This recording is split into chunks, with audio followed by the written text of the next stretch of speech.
A special thank you to each of our subscribers who make this channel possible. Here's today's story.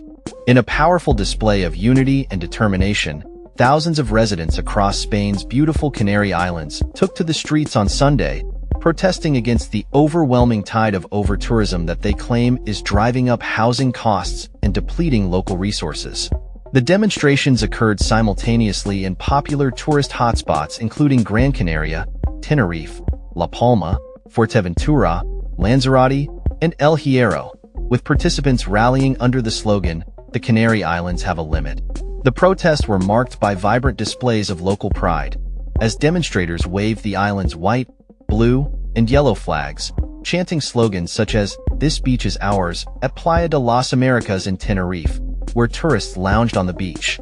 Activists argue that the influx of millions of visitors each year is not only damaging the environment, but also making it increasingly difficult for locals to afford housing.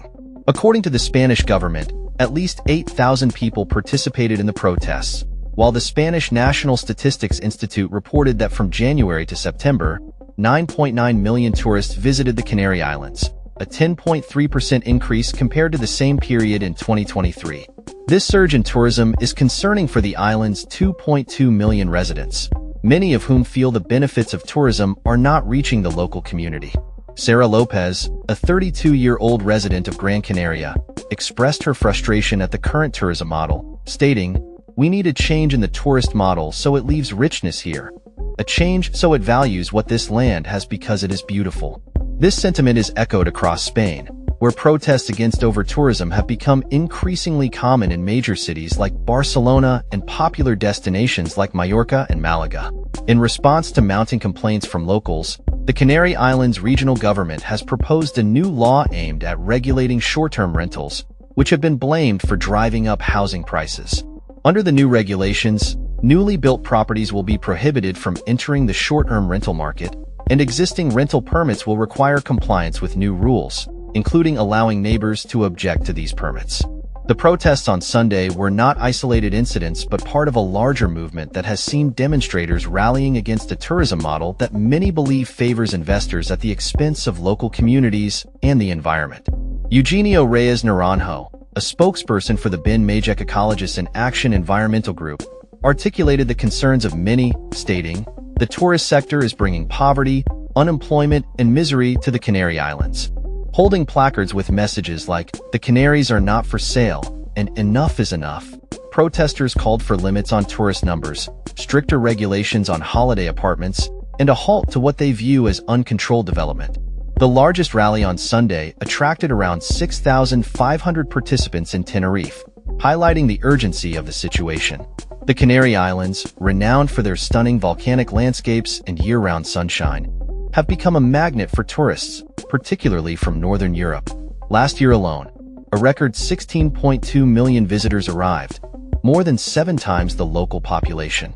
This year, the islands are on track to surpass that record, raising alarms about the sustainability of such high visitor numbers.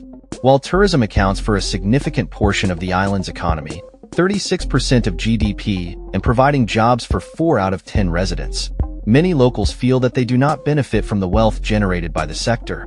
Adrian Souza, a 32-year-old protester, lamented, "The wealth generated in the archipelago goes all over Europe.